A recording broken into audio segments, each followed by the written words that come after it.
Sir,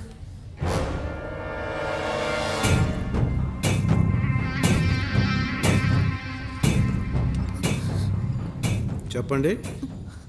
sir, ముగ్గురు అబ్బాయిలు మా అల్లుడిని కొట్టి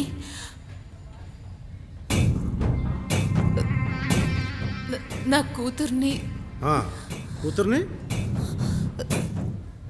కూతుర్ని మానభంగం చేశారు అని చెప్పిందా? ఇలాంటివి జరగందే చెప్పాం కదా సార్. జరిగితేనే చెప్తాం. చెప్పమను. ఆ అమ్మాయినే చెప్పమను. చేయించుకున్న అమ్మాయి చెబితే దగ్గరుండి చూసినట్టుంటుంది. విజువలైజేషన్ కూడా క్లియర్గా ఉంటుంది. కంప్లైంట్ కూడా క్లియర్గా రాయొచ్చు. చెప్పమ్మా. చెప్తాను సార్. నేను నా భర్త సినిమాకి వెళ్ళొస్తుంటే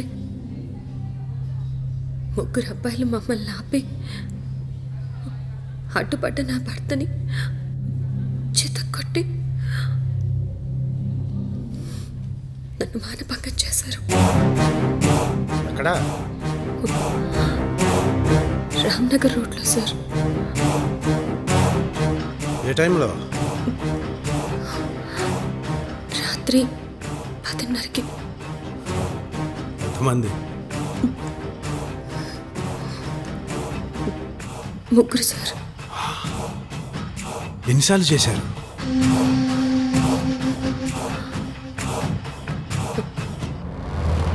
ఎన్నిసార్లు చెప్పమ్మా. ఎన్నిసార్లు చెప్పాలి స్టేషన్కి వచ్చినప్పుడు? చెప్పమ్మా, రాసుకోవాలి కదా ఇక్కడ. చెప్పమను. వెంకట్రావు సార్, వీళ్ళేదో చెప్తున్నారు. అలాగే డీటెయిల్స్ తీసుకో. Okay sir. వాళ్ళని గుర్తుపట్టగలవా? తెలీదు సార్. Okay, complaint ఇచ్చాలండి. దొరికితే కాల్ చేసి చెప్తాం. అతనికి ఫోన్ నెంబర్ ఇవ్వండి. అలాగే సార్. తీసుకోవా? Okay sir. వెళ్ళండి.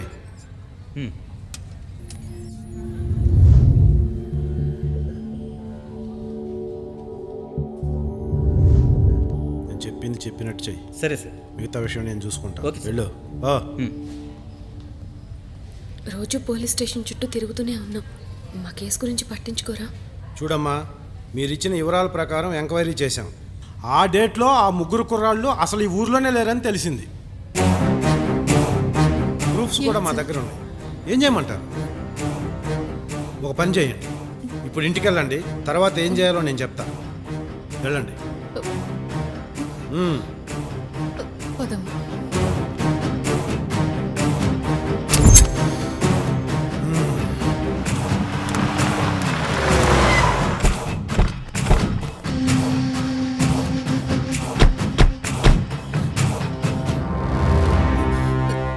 ఎవరమ్మా?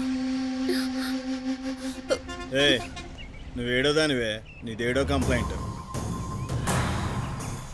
అప్పటికన్నా ఇప్పుడే బాగున్నావే.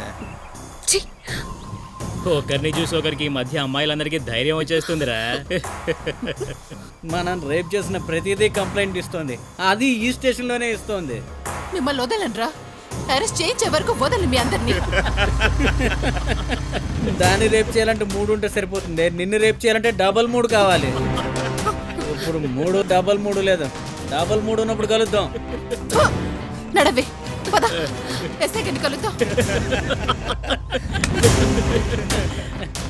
కేసు చాలా టైట్గా ఉందిరా.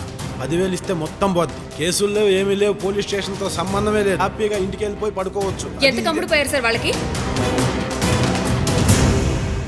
ఏం మాట్లాడుతున్నావురా? నిజం మాట్లాడుతున్నాను. నేరస్తులు మీ పోలీస్ స్టేషన్ ముందే వచ్చి మాకు వార్నింగ్లు ఇస్తుంటే వాళ్ళని మీరు అరెస్ట్ చేయట్లేదు. చూడు బాబు, ఏ ఆడపిల్లైనా తన జీవితం నాశనం చేశారు అంటూ బజారుకెక్కి ఇలా పోలీస్ స్టేషన్ల చుట్టూ తిరగదు. ఇలా వచ్చాము అంటే మాకు మీ దగ్గర న్యాయం జరుగుతుందని వచ్చాం. ఇలాంటి కేసులు ఈ మధ్య ఎన్నో చూసాం. కొంచెం డబ్బున్న వాళ్ళని పట్టుకోవడం, వాళ్ళ పిల్లల మీద కేసులు పెట్టడం, బ్లాక్మెయిల్ చేయడం, అవసరమైతే ప్రెస్కి ఎక్కడం, బేరం మాట్లాడుకోవడం. మాకు తెలియందా? పద పిన్ని, మనకిక్కడ న్యాయం జరగదు. డబ్బు తీసుకున్నాడు కాబట్టే ఉన్న వాళ్ళ పిల్లలకి సపోర్ట్ చేస్తున్నాడు. మనకిక్కడ న్యాయం జరగదని తెలిసిపోయింది. Mind your tongue. నేను అదే మాట అంటాను. ఉన్న వాళ్ళకి ఎరవేసి డబ్బు కోసం మీడియాకెక్కి అలగా జనం కాదు మేము. నాకు న్యాయం ఎలా జరగదో చూస్తాను. పద పిన్ని.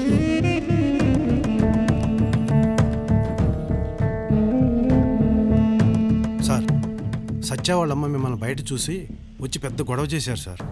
పై ఆఫీసర్ దాకా వెళ్తామంటున్నారు. వాళ్ళు బయట తిరిగితేనే కదా ఆ ప్రాబ్లము. వాళ్ళని లోపల వేసేస్తే ఏ ప్రాబ్లం ఉండదుగా మనకి. సార్ అంటే పోలీస్ ఆఫీసర్వి నీకు చెప్పాలా? ఏదో కేసు పెట్టి లోపల దూసే. Okay sir, okay.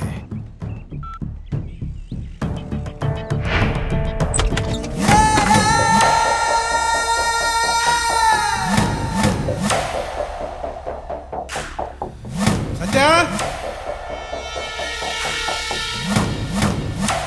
సత్య బాగానే సంపాదించింది అనుకుంటా. సత్య, సత్య. ఎవరు? ఏంటి సార్ ఇలా వచ్చారు? కుర్రాళ్ళని ఏమన్నా అరెస్ట్ చేశారా? సత్యాన్ని అరెస్ట్ చేద్దామనే నేను ఇక్కడికి వచ్చా. పిలువు నీ కూతుర్నే, రమ్మనవే నీ కూతుర్నే. ఎందుకు? సార్ ఏమైంది సార్? అంత గట్టిగా మాట్లాడుతున్నారు. అబ్బబ్బబ్బబ్బబ్బబ్బా, ఏమి డ్రామాలాడేవే. చేసేది బ్రోతల బిజినెస్ అయినా ఎవ్వరికి అనుమానం రాకుండా దాన్ని కప్పిపుచ్చుకోవడానికి ఎదుటోళ్ళ మీద కేసులు. బ్రోతల కేసులో నిన్ను అరెస్ట్ చేయడానికి వచ్చా. బ్రోతల్ కేసా? ఏం మాట్లాడుతున్నారు సార్? స్టేషన్కి పదా, చెప్తా. నడు. ఏ సత్య, నిన్ను అరెస్ట్ చేద్దామనే వచ్చా.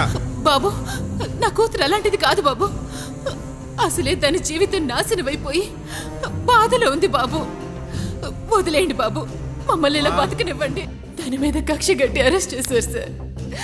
అవసరమైతే అరువు చేసి బ్రతుకుతాం తప్ప బరువు పోయి పని చేసి బ్రతికే ఫ్యామిలీ కాదు సార్ మాది. న్యాయం కోసం మీ చుట్టూ తిరిగింది. అదేనా అది చేసిన తప్పు? వాళ్ళు ఇచ్చిన డబ్బుకి అమ్ముడిపోయి దానికి అన్యాయం చేయకండి సార్, అన్యాయం చేయకండి.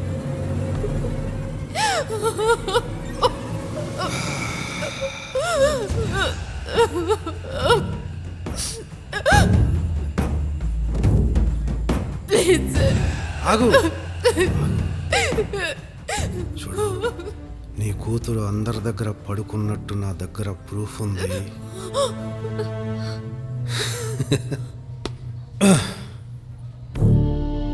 దాని దగ్గర పడుకున్న వాళ్ళు అదిగో ఆ సెల్లో ఉన్నారు. ఏరా, అది పతివ్రత? నా దగ్గర పతివ్రతలాగే పడుకుంది సార్. ఎరా, నీ సంగతి ఏంది? కండం లేకపోతే పడుకోనండి, నాతో కండం వాడించింది సార్. చెవులు మూసుకోవటం కాదు, నోరు మూసుకొని పో. Please sir. ఇప్పుడు తెలిసిందిగా నేను దాన్ని ఎందుకు అరెస్ట్ చేశానో. అవును, నీ కూతురు బాగా ఎంటర్టైన్ చేస్తుందంటగా. ఒక్క వారం రోజులు ఎంజాయ్ చేసి పంపిస్తా. సార్ సార్ చెయ్యండి సార్ అలా. సార్ వద్దు సార్. సార్ సార్ నా మాట వినండి సార్, ప్లీజ్ సార్. నా మాట వినండి సార్. సార్ నా మాట వినండి సార్. బాత్రూంలో వాటర్ వస్తున్నాయా? Sir sir sir. అయ్యో